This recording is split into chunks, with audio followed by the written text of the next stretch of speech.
All right, hello and welcome everyone back to Q's Views RPGs. And today we're going to do a product review, something I haven't done in a while, for the One Ring Starter Set by Free League Publishing. So here we have the outside of the box. This is a starter set box set.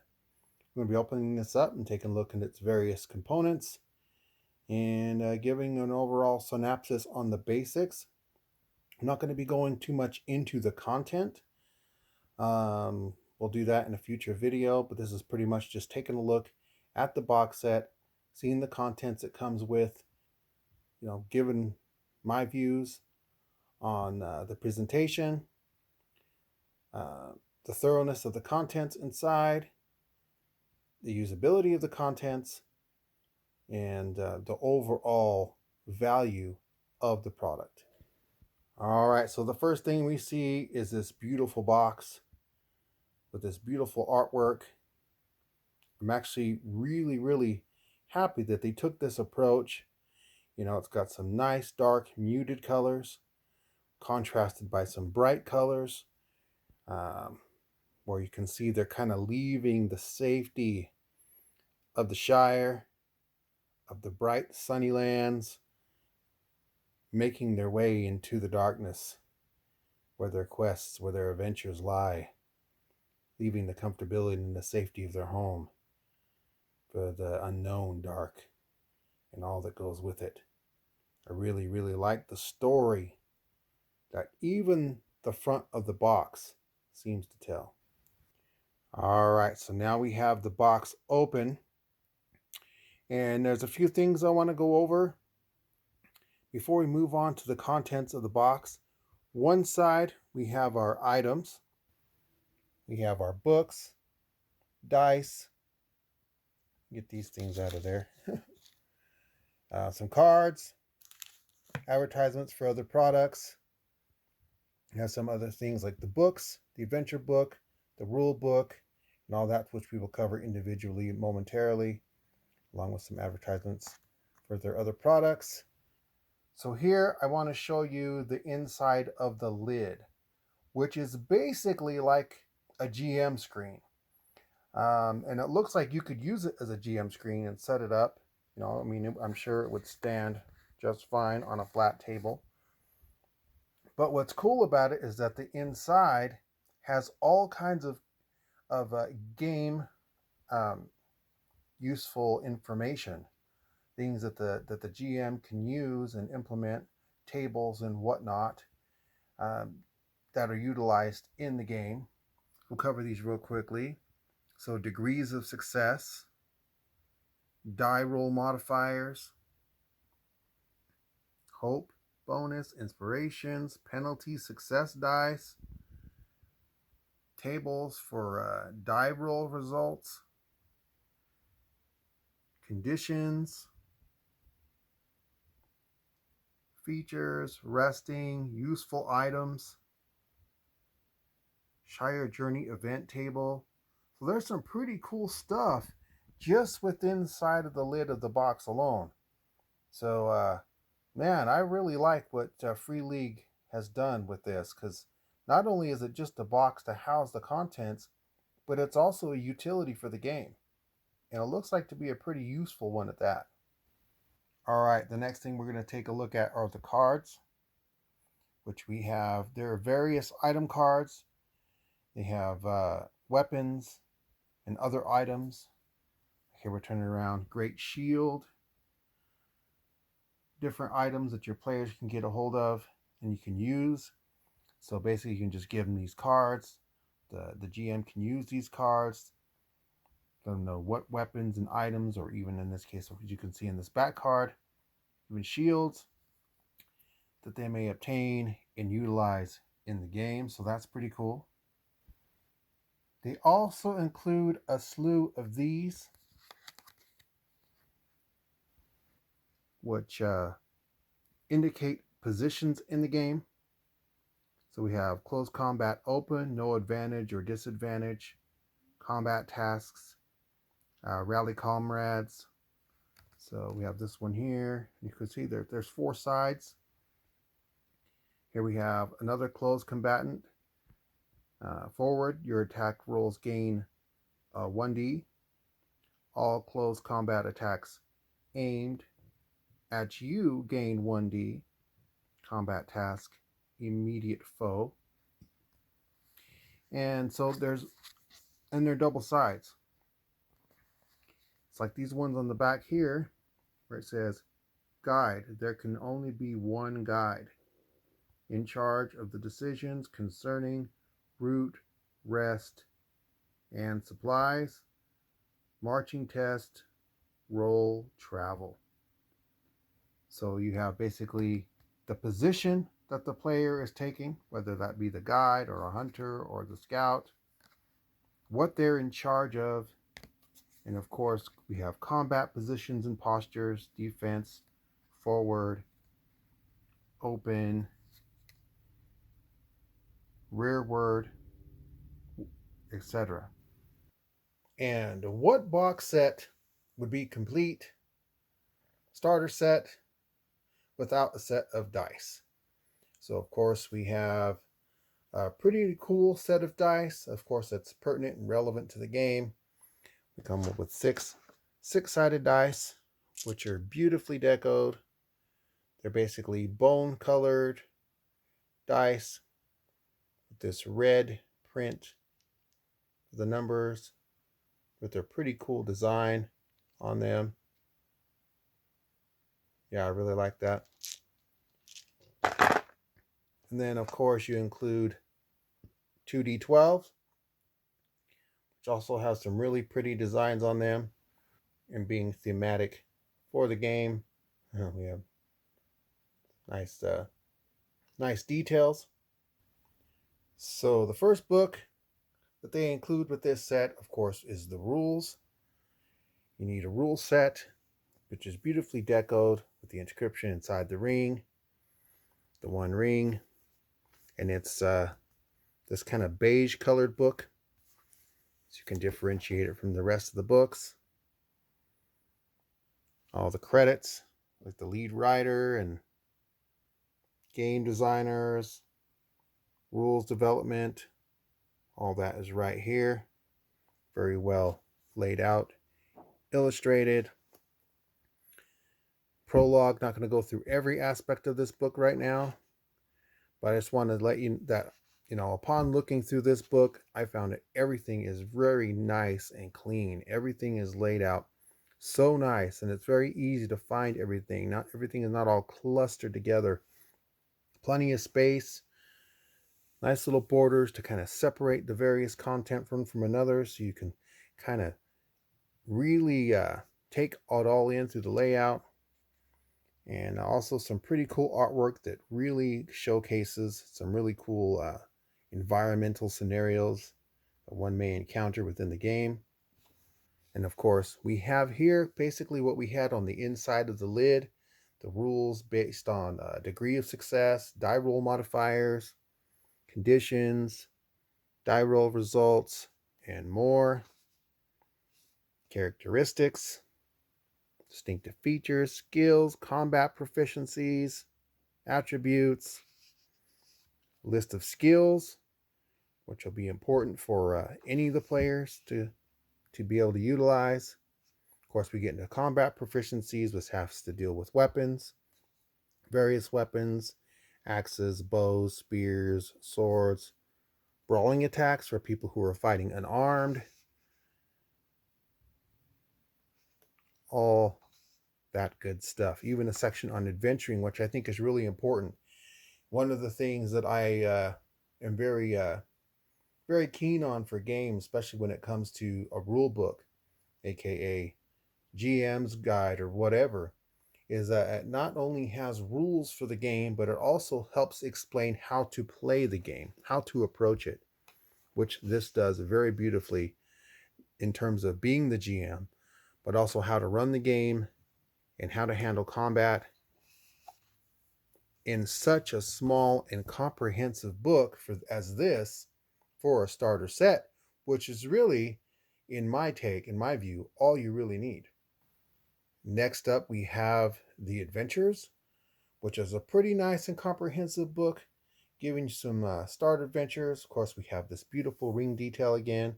Have like this goldish color lettering, top of this brownish red, kind of amberish color book. And again, very beautifully laid out. Some very thematic and atmospheric artwork. Got these two little guys right here hiding from the big bad wolf. Various chapters. Part 1, on the road again. Expert treasure hunters. So they're seeking treasure. Bilbo's gear, which is really cool because all the characters in this particular thing, and we'll cover that here in a bit, this particular campaign module is how I'm going to refer to it, because that's basically what it is. All right, and we have a little bit thicker bound book here, The Shire. And I'm really glad that they included this book because I know that many of us are familiar with the books, the novels, the movies, what have you, in terms of the Shire. Of course, the books are a lot more exclamant in terms of describing the Shire than the movies, where the movies you actually, can kind of see visually with the Shire. When I was a kid, I had the little book and cassette, it shows my age, sets of The Hobbit and of the Lord of the Rings and all that, where it made a sound to try to tell you when to turn the page and all that. If any of you guys remember that, but I do remember having that as a kid, and it did have some pictures of the Shire and the Hobbit homes and their Hobbit holes and all that kind of thing. But they were just brief stills, right? What I like about this is that it really does do a great job, in my opinion, of breaking down exactly what the Shire is. Brief history of the Shire, how it came about, gives you some really nice timelines, gives you a rich history. For being such a small book, it really does add a lot of information for the GM, especially to really give the Shire a lot of texture, a lot of depth, a lot of color in terms of, what you can bring from the history of the Shire and how that translate into the Shire that your players will be participating in, all in a hard day's work, families and cultures, geography of the Shire, how it's laid out. That's one of the things that always was important to me, especially as a kid. We had the book and tape, you saw brief stills, but you didn't know the layout. But this is really good because with the geography, you can kind of see where everything is and how everything fits together, which in my opinion is just as important, if not the most important thing. Because the Shire, you can give it all the description you want to and make it, epic and beautiful and give details. But if you're not quite sure how it's laid out or how it all fits together, that can still be confusing for the players. Characters of special interest. We have Mayor Pot Whitfoot here. It's all kinds of great stuff. I don't want to pass up the artwork though. Again, there's some really beautifully illustrated artwork in this book. Tables. Sparrow's Rest gossip table, which is really cool. Because in little towns like that, especially with hobbits, you're going to have some gossip going on. You're going to have some tall tales. Here we have East Farthing.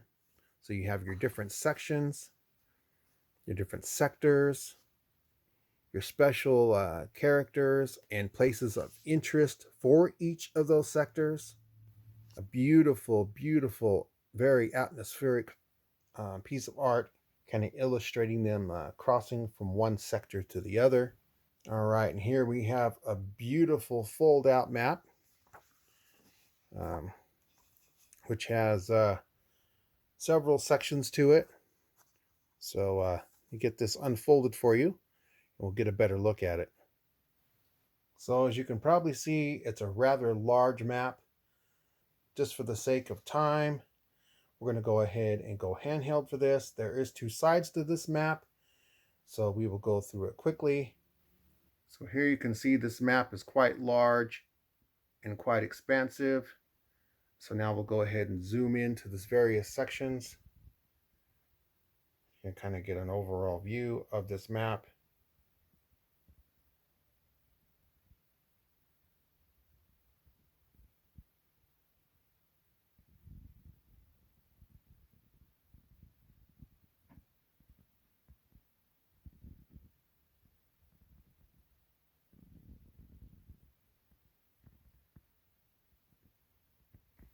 And here we have the opposite side of the map, which showcases the Shire in detail. So we'll go ahead and break that down. We have North Farthing, the West Farthing. Pretty cool little pictures here in the corners. We head over to South Farthing.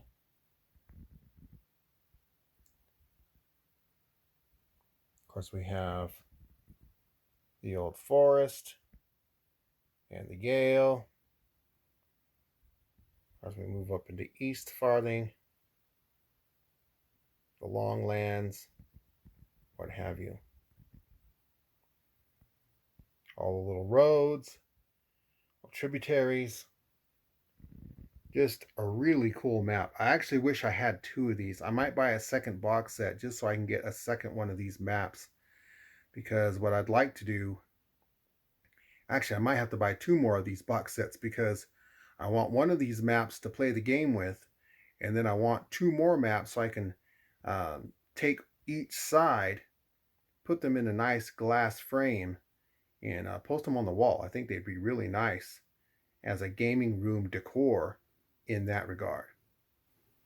Next, we have some pre-generated character sheets for the various personalities and peoples of the Shire. We'll cover them briefly. We have one for Baggins with him and his story on the back. Esmeralda Took.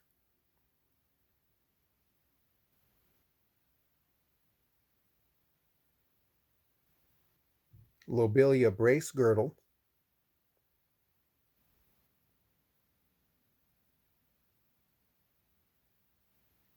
Paladin Took 2.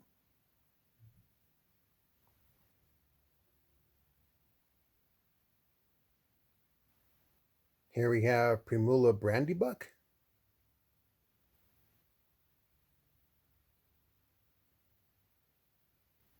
Here we have Rory Mac Brandybuck.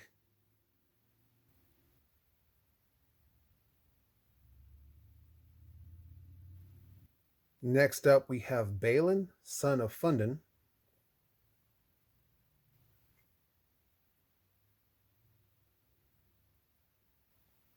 Last, but definitely not least, we have the man, the myth, the legend himself, Bilbo Baggins.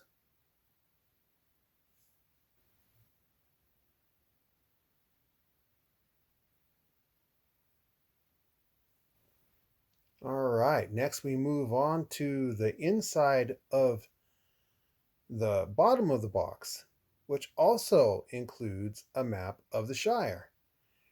So I like how they put the inside of the box to good use, both from the lid and from the bottom portion of the box, where we have the entire map of the Shire. That's also included in the fold out here on the inside of the bottom portion of the box, which I think is quite cool.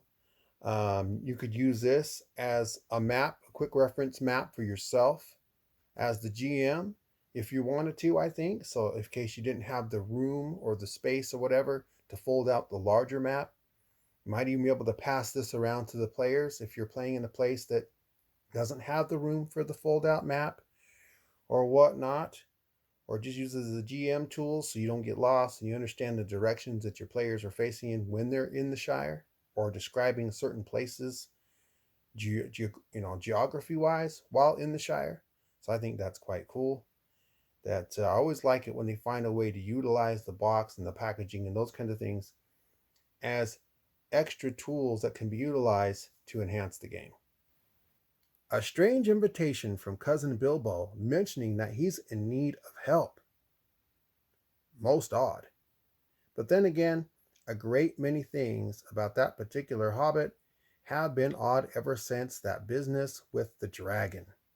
Nothing wrong with taking a scroll and helping old Bilbo out, I suppose.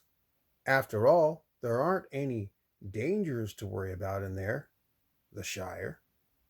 The One Ring starter set contains all you need to take your first steps into Middle Earth and experience the adventures hobbits get up to. With streamlined rules and ready to go characters, it is easy to quickly sit down and play the game.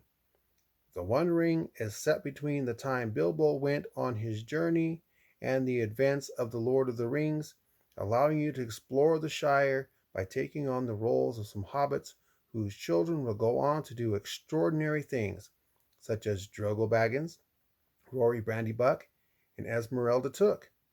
This box set contains 24-page volume condensed rules, 52-page compendium covering the four earthings of the Shire, all the way from Greenholm in the west to Buckland and the Old Forest in the east.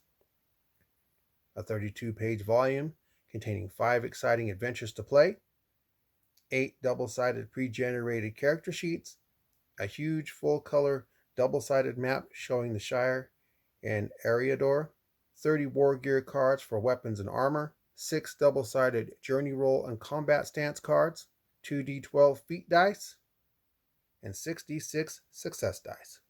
So there you have it, the One Ring starter set. I'm quite happy with my purchase. And like I said, I'm probably going to have to buy a couple more of these just because I would like to have the map, 2 more versions of the map, so that way I can have them framed and put in the gaming room, whatnot. I think they'd be a nice addition to see those because they're that well done. All right, everyone, this has been Q's Views RPGs. Appreciate you taking the time to watch this video. Feel free to check out some of my other videos, even one pertaining to my own self-made RPG game, which is also available through DriveThruRPG. The link for that's down below. And until next time, thanks for watching. Stay safe.